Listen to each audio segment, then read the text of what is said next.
The Budget Justice Coalition, which is a grouping of about 20 civil society organizations, has submitted its wish list to the Finance Minister.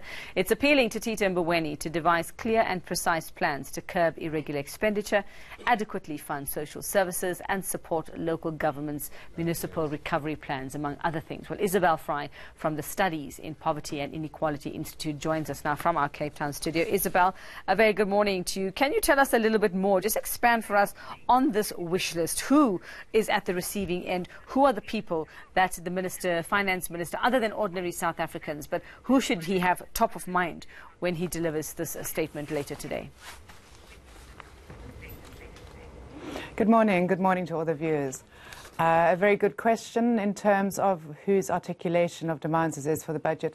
The Budget Justice Coalition is a series of a network of NGOs and civil society organizations that work predominantly in the social justice organization and sector.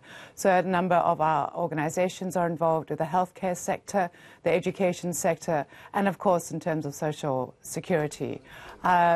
Our message is really articulated on behalf of the millions of people with whom we work and whose welfare we've seen has actually plummeted over the times and choices of the budget. And specifically, Yuveka, if you remember, in February we had the conversation around the increase in the value-added tax.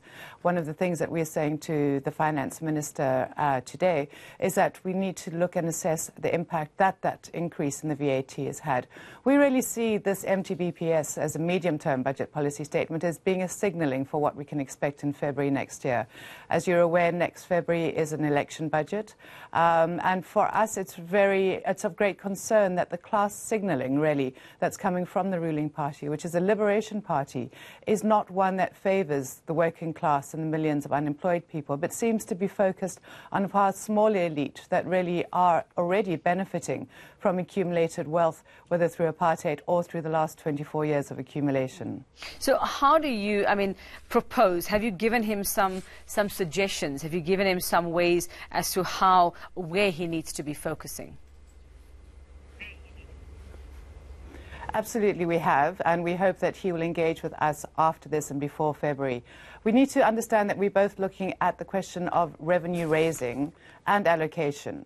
National Treasury always claims that they've got nothing to do with the actual expenditure, which is true, but that is also in the equation. So in terms of the revenue raising, what we've pointed out is that there is still a large amount of space that could be done in terms of debt to GDP borrowing if you look at global equivalents. We've also been very adamant that we need to look at an asset tax on a wealth tax, especially given the high levels of inequality which are not sustainable in this country. Yuveka, the other issue that is of great concern to us is that there's a growing number of people who are completely outside of the economy. There are more people of working age who are not in the labour market than who are, even those who are unemployed. Our concern is that how you bring people back in. And so, of course, our demand is for greater social expenditure. We've been talking for a long time about a basic income grant, and we see that this is something which is increasingly being looked at. Although we had the job summit a couple of weeks ago, it is increasingly clear that we don't have the space or the opportunity to create jobs for the millions of people who need them immediately. And so for our request to the Finance Minister and to government ahead of the investment summit, which is happening later this week, is we really need to understand that the economy should be for the welfare of its people. It's not an autonomous issue that happens on its own dynamics. And we don't see that there are enough linkages between government priorities and the absolute needs that people have on the ground. And like you say, Isobel, we're coming up to an election year. They might be saying all the right things. We even had the Ramaphoria, that term, from earlier this year when we thought that things were going to be different. And some might say, yes, it's not enough time. But who or how do we hold them accountable for saying certain things and coming back in 6 months and saying, oh, we tried, but we really couldn't get it done? Especially organizations like yourself. What are the tools you use to hold them accountable or will be using to hold them accountable? One thing is deep analysis of both the sort of facts and the financing. You were talking about the question of walking the talk, and one of the apparent contradictions at the heart of our current our current fiscal approach is that we talk about stimulus in the midst of austerity. And so, in a way, it's a semantic quibble, but we really don't know what is being said. It's as if there's a holding space. And so for us, we do a lot of budget analysis in terms of what the departments say that they'll be delivering, looking at that space. But it's also, I mean, what we need to ask government and get an answer to is, we deliver alternatives in terms of government expenditure, in terms of issues around fiscal policy year on year. And we've been doing it since 1994 through the People's Budget with COSATU and the Council of Churches. And yet we seem to be told that the orthodox approach is the only one. We deliver evidence year on year again about how that's failing to give better education, about how clinics are failing in rural areas.